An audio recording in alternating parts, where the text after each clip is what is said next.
narasumber yang berikutnya yang meminta giliran terakhir yaitu Prof. Khairul Anwar Nidom. Apakah Ya, Kanda Prof. Khairul Anwar Nidom sudah bergabung di Zoom? alhamdulillah sudah, Mbak. Alhamdulillah ya, beliau barusan ada acara. Baik, Prof, bisa Ya, dimulai? ya, Silakan. ya, terima kasih. Assalamualaikum warahmatullahi wabarakatuh. Yang saya hormati Kang Yana yang menghubungi saya bingung juga suruh menilai apa istilahnya apa yang diperlukan atau yang disodorkan untuk pemerintahan presiden yang baru ini sesuai dengan keahlian saya atau sesuai dengan yang selama ini saya tekuni yaitu masalah vaksin dan mikroorganisme. Mohon izin saya mau share screen. Yang terhormat Prof. Nur, saya tadi menunggu slide-nya Prof. untuk Seta Green-nya. Kemudian Prof. Arif dan Prof. Sasmita yang saya hormati bahwa apa yang disampaikan sangat mengena yang terjadi di masyarakat, apalagi isu yang terakhir adalah pembuangan air susu sapi yang sangat fenomenal, tetapi itu ternyata bukan masalah peternaknya, tetapi karena IPS-nya menurunkan kuota penerimaan. Sehingga susu di masing-masing peternak itu berlebih. Ya, itu mungkin karena komunikasi antara IPS, instalasi penampungan susu dengan para peternak. Kemudian Prof. Arif juga saya lihat bahwa apa limbah-limbah yang berkaitan dengan makanan dan sebagainya, saya berpikir mungkin apa karena intervensi makanan dari luar sehingga sisa makanan tidak bisa diolah kembali oleh kebiasaan kebudayaan kita. Jadi seperti blendrang dan sebagainya itu kan biasa diolah oleh ibu-ibu kita. Tapi karena ada intervensi kuliner asing sehingga tidak paham terhadap bagaimana cara melakukan pengolahan kembali. Tapi oke lah, tapi sangat baik. Nah, jadi saya mohon izin untuk apa saja yang mungkin bisa kita lihat peluang dan tantangan Iptekin Kabinet Merah Putih. Jadi harapan kita bahwa Kabinet Merah Putih lebih baik daripada sebelum-sebelumnya. Dan oleh karena itu, saya tidak secara pribadi saya tidak punya pengalaman mengelola riset di dalam suatu institusi perguruan tinggi. Oleh karena itu, saya eh, menyampaikan bagaimana pengalaman saya pribadi untuk mengelola sebuah lembaga riset. Jadi, mohon maaf, saya ingin mengenalkan diri, terutama dalam Iptekin ini. Saya adalah peneliti virus RNA, terutama terkait dengan virus zoonosis, karena background saya adalah dokter hewan, dan 70% penyakit manusia berasal dari penyakit hewan. Oleh karena itu, menjadi fokus saya dan teman-teman bagaimana mengantisipasi penyakit dari hewan itu agar tidak menular ke manusia. Jadi kalau para dokter hewan bisa mengatasi penyakit-penyakit di hewan, maka kita sangat membantu teman-teman public health, teman-teman dokter untuk mengatasi penyakit-penyakit pada manusia. Kemudian saya juga sebagai peneliti dan pengembang vaksin manusia terutama dan hewan. Kemudian sejak 2017 saya sebagai pendiri dan pengelola Profesor Nidom Foundation, di mana PNF ini adalah sebagai institusi riset dan pengembangan secara mandiri, baik manajemen dan atau keuangan. Jadi sejak 2017 saya pribadi tidak pernah mengajukan proposal pembiayaan riset kepada LPPM institusi saya. Alhamdulillah dari pengelolaan lembaga ini bisa kami ambil untuk publikasi-publikasi. Kemudian beberapa hasil kolaborasi tidak semua kami bisa tampilkan, kolaborasi riset yang terkait dengan pandemik COVID-19. Yang pertama adalah dengan Prof. Nur. Sangat menarik dengan Prof. Nur, banyak ide yang bisa muncul dari diskusi dan dari kerjasama uh, produk dari Prof. Nur, yaitu plasma dingin. Nama merek dagangnya Zeta. Dan kami sebagai peneliti biologi akhirnya menemukan cara-cara untuk bisa mengukur bagaimana hasil dari pekerjaan industri ini bisa diukur dengan virus yang kita ukur. Kemudian yang kedua adalah kami melakukan uji preklinik pada waktu COVID itu untuk vaksin Indovac, produksi PT Bio Farma dengan hewan makaka, jadi pada monyet. Kemudian kami juga terlibat di dalam riset vaksin Nusantara, yaitu penggunaan sel dendritik yang digagas oleh RSPAD Jakarta. Kemudian yang terakhir juga kami menyentuh herbal medicine yang saat itu mungkin agak populer dengan istilah pon-pon. Jadi kami melakukan riset bagaimana profil respon imun dan sebagainya dari hewan dan manusia ini meningkat karena ada herbal medicine. Itu adalah pengenalan pribadi saya, dan saya ingin sampaikan bahwa virus yang saya teliti tidak begitu banyak yang kami lingkari merah-merah ini, dan itu pun juga sudah mengambil waktu dan biaya yang cukup besar. Tapi alhamdulillah selama kami mengelola, jadi selama kami mengelola lembaga riset ini, kami membangun atau mengkonstruksi animal BSL-3 yang dengan peralatan dan bahan-bahan yang ada dari sekitar kita dengan tenaga ahli yang ada di sekitar saya, yaitu dari PAL dan dari ITS. Alhamdulillah bahwa fasilitas ini tidak kalah dari fasilitas yang kita impor. Jadi kolaborasi yang kami lakukan yaitu dengan Prof. Nur, Universitas Diponegoro, dengan Udayana untuk kajian bahan laut, kemudian Universitas Brawijaya untuk poliklonal, kemudian Hang Tua juga penyembuhan gigi setelah dicabut, kemudian Universitas Petra, termasuk beberapa perguruan tinggi yang mungkin fasilitas laboratoriumnya kurang sehingga mereka bekerja sama dengan kami. Kemudian BRIN juga kami melakukan kerjasama dengan BRIN untuk ini tahun kedua, tahun pertama sudah selesai, tahun kedua untuk mengkonstruksi vaksin Nipah. Jadi vaksin Nipah dari tahun kedua ini prototipenya harus sudah selesai. Nah, kemudian dengan PT Bio Farma, dengan PT Mercy Pharma, kemudian PT Jazz, Kasih Nusantara, itu semua human vaksin, dan juga PT Global Bioscience Indonesia untuk animal vaksin. Kemudian internasionalnya kami melakukan dengan grup Swiss, yaitu Universitas Lausanne dan Universitas Jenewa. Kemudian dengan Tokyo, kami melakukan kerjasama dengan Universitas Tokyo, Hokkaido University, Kyoto University, dan terakhir itu dengan grup Inggris yaitu Universitas Warwick dan Universitas Nottingham. Ini proposal sedang diajukan untuk mendapatkan biaya LPDP, jadi pemotretan virus H5N1 di Indonesia. Itu kira-kira yang bisa kami istilahnya bahwa kami lakukan. Jadi ini secara mandiri, baik finansial maupun hal-hal yang manajemen. Jadi kebetulan ini pada waktu itu duta besarnya di Swiss itu adalah oleh kita, Prof. Mulia Warman. Jadi kami diterima di kedutaan bersama tim kami yang dari Lausanne dan Jenewa. Dan ini dengan Tokyo. Jadi kami selalu membina hubungan dengan mereka. Nah, ini yang cerita menarik tadi saya tunggu dari Prof. Nur, bahwa Prof. Nur mempunyai produk yang pada waktu itu kita webinar bersama, dan kebetulan akhirnya ketemu bahwa kita harus kerjasama di dalam riset. Jadi Prof. Nur sudah mendesain suatu alat yang bisa melakukan netralisasi mikroorganisme. Nah, kemudian kami saling komunikasi. Akhirnya kami ada BSL-3 untuk persyaratan COVID.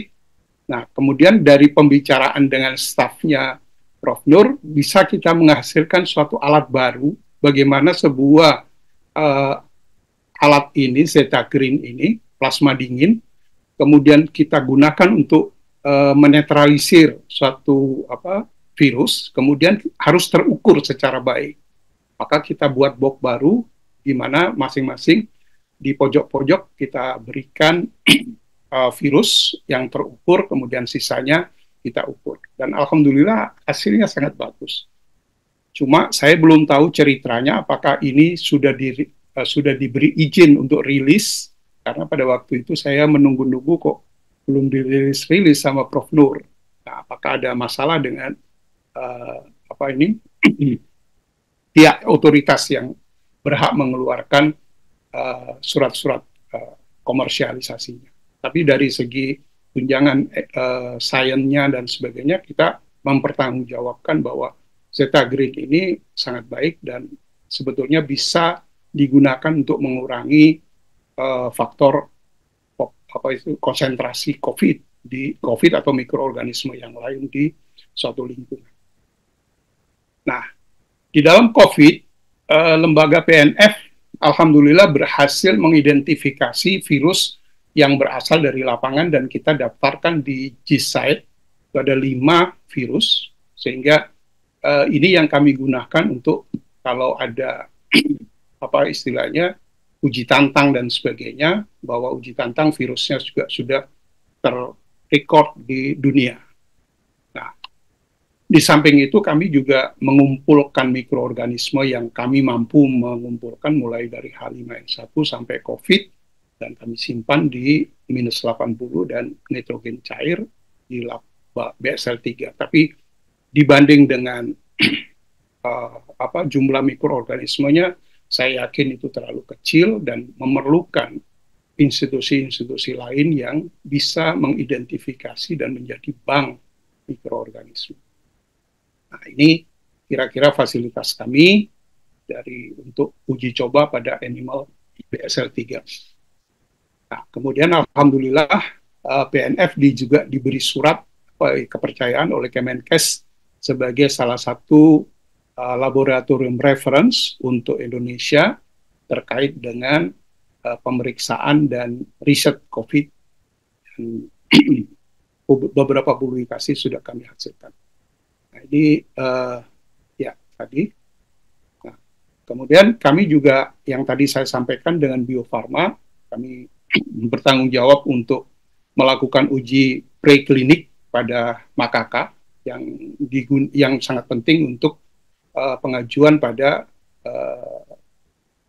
BPOM untuk mendapatkan penilaian-penilaian yang bersifat uji klinik.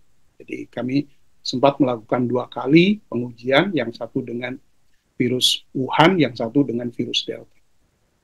Nah, ini kerjasama kami, kolaborasi kami dengan teman-teman di luar negeri, biasanya kami manfaatkan untuk hal-hal yang bersifat teknis, yang bisa meningkatkan keterampilan dan pengetahuan dari para peneliti di sini. Nah, oleh karena itu tantangan saat ini yang kita hadapi itu adalah akses teknologi itu semakin sulit. Ya. Sementara kondisi nasionalnya kita biodiversity, geodiversity, cultural diversity banyak tersedia. Kemudian kerjasama riset untuk komersial juga tidak mudah kita lakukan secara global karena ada hal-hal yang berkaitan bersifat lokal, bersifat sentimental pribadi, dan sebagainya. Padahal human capital yang tadi saya sampaikan itu di skala kecil, itu cukup bagus. Jadi bangsa Indonesia ini dalam skala kecil yang tadi saya tunjukkan itu cukup baik untuk melakukan riset dan sebagainya. Ya. Kemudian riset dan teknologi semakin mahal. Ya bagaimanapun di Indonesia, bahwa kalau kita pesan reagen itu datang 1 minggu saja sudah syukur, alhamdulillah. Biasanya datang 3 bulan, 2 bulan, dan itu berarti kita dengan negara lain sudah kalah waktu antara 2-3 bulan. Belum lagi bahwa kami riset juga dikenai pajak dan sebagainya. Ya. Kemudian transfer material juga semakin rumit. Sampai saat ini kami untuk membuat vaksin flu burung pada ayam itu, sementara pemerintah menetapkan virusnya itu apa, tetapi kami mencari virus itu di mana, tidak ada keterbukaan informasi. Nah, ini kadang-kadang yang menyulitkan bagi kami yang melakukan riset-riset pengembangan dan riset-riset untuk menuju komersial. Nah, ini disebabkan karena kurangnya kita itu berbicara. Di lembaga-lembaga riset itu ada komunikasi dengan industri.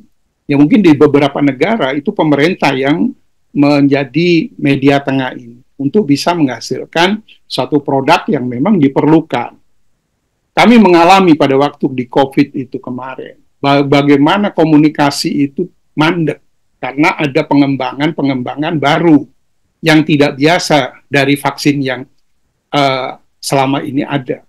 Nah, ini kan menjadi sesuatu stagnan, sehingga hal-hal yang berkaitan dengan hasil riset itu terbentur karena kurang terbukanya komunikasi satu sama lain.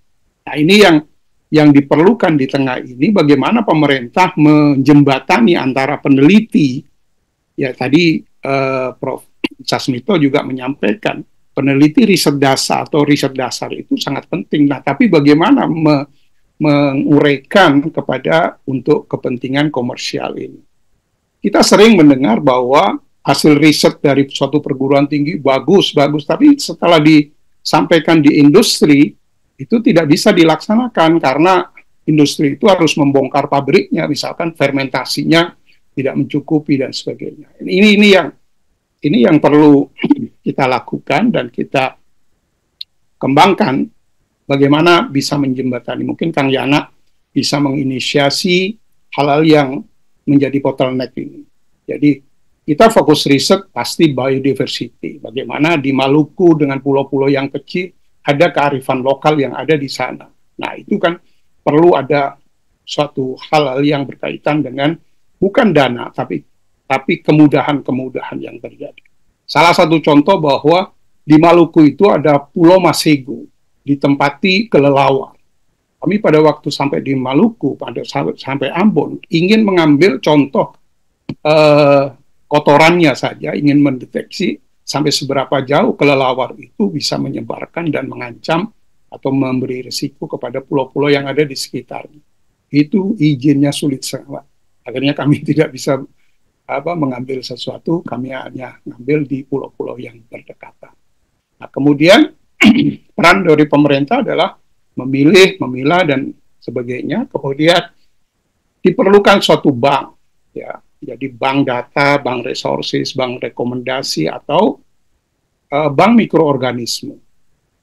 Saya dulu mendengar LIPI juga sudah mulai menggagas untuk menjadi semacam pengumpul bank mikroorganisme, sehingga para peneliti ini tidak terlalu awal betul untuk mengkaji pengembangan. Nah, jadi mikroorganisme untuk di development ini juga harus ada di bank dan sebagainya. Nah, kemudian Indonesia sumber hewan coba. Saya perlu menyampaikan sebagai pengalaman bahwa untuk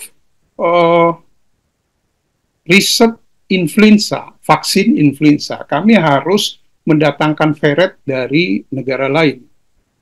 Yang pertama dari New York, harganya sekitar 11 juta per ekor, kemudian dari Shanghai, terakhir sekitar 9,5. Padahal di Indonesia itu hewan makaka, hewan monyet itu sangat berlimpah. Kalau di sekitar tidak ada. Demikian juga hewan-hewan lain sebagai sumber daya alam itu juga bisa dipakai untuk menunjang riset-riset yang berkaitan dengan. Tapi kelihatannya belum banyak ditengok di sana, sehingga kita harus mengikuti standar-standar yang ditetapkan oleh pihak lain. Nah, ini perlu mungkin Prof. Arief bisa sebagai Institut Pertanian Bogor di sana, mungkin ada Fakultas Kehutanan dan sebagainya, ada BPSP dan sebagainya, mungkin bisa mengembangkan hewan-hewan coba ini sebagai alternatif menunjang untuk penelitian-penelitian biologi. Nah, jadi tantangannya yang saya melihat, saya merasakan selama ini adalah regulasi yang mendukung inovasi. Harus bersifat fleksibel, harus bersifat adaptif, prioritas pada hasil inovasi. Kemudian yang kedua, investasi dalam riset dan pengembangan. R&D-nya mungkin bukan semata-mata kita mengharapkan budget pemerintah. Kami alhamdulillah selama 7 tahun kami belum menyentuh dari budget pemerintah. Tetapi ada insentif untuk swasta-swasta yang berinvestasi.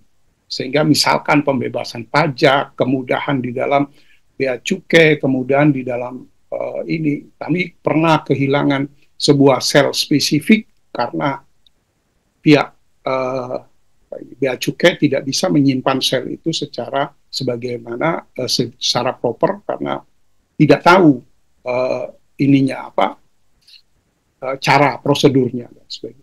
Nah, kemudian pendidikan dan pelatihan sebagai SDM Iptekin. Saya bergembira mendengar salah seorang menteri atau kementerian sekarang sudah dibagi dua, yaitu Kementerian Pendidikan Tinggi dan Kementerian SD. Dan jadi artinya bahwa nanti akan ada suatu gap antara pendidikan menengah dengan pendidikan tinggi. Bagaimana mensosialisasikan mereka untuk menyiapkan SDM-SDM ini agar siap FTK. Apakah nanti di dalam perguruan tinggi juga akan dibagi jurusan sains dan jurusan vokasional? Tentunya akan makin baik kalau dibagi. Jadi betul-betul kita mendapatkan SDM yang siap untuk pengembangan IPTEK. Kemudian transfer IPTEK, kolaborasi antar lembaga dan negara. Suatu penyakit itu tidak mengenal batas negara, sehingga tatkala ada pandemi, itu tentunya semua warga negara, semua manusia terancam. Oleh karena itu, kolaborasi antar negara itu sangat penting dan antar lembaga juga sangat penting. Jadi, hal-hal yang berkaitan pembatasan itu perlu dikaji ulang, karena kadang-kadang hanya berkaitan dengan intellectual property dan sebagainya, sehingga terjadi keterhambatan. Kemudian yang kelima adalah kesadaran dan edukasi masyarakat bahwa IPTEKIN itu juga sangat penting. Jadi saya melihat bahwa beberapa mahasiswa yang masuk ke perguruan tinggi itu semata-mata lebih banyak untuk menuju mendapatkan ijazah untuk bisa bekerja. Kadang-kadang menjadi seorang peneliti itu urutan nomor sekian. Oleh karena itu, saya selalu menganjurkan kepada mereka agar menekuni menjadi peneliti, karena peneliti research and development itu merupakan jalan alternatif menuju surga, saya bilang begitu. Karena kita membantu mengurai ciptaan-ciptaan Tuhan, ciptaan-ciptaan Allah di alam. Jadi perlu ada fatwa. Perlu ada fatwa bahwa peneliti IPTEKIN itu adalah jalan lain menuju surga. Kira-kira itu, Mbak dan Kang Yana, mohon maaf kurang lebihnya hanya bisa yang saya sampaikan itu. Terima kasih, wabillahi taufiq wal hidayah. Assalamualaikum warahmatullahi wabarakatuh.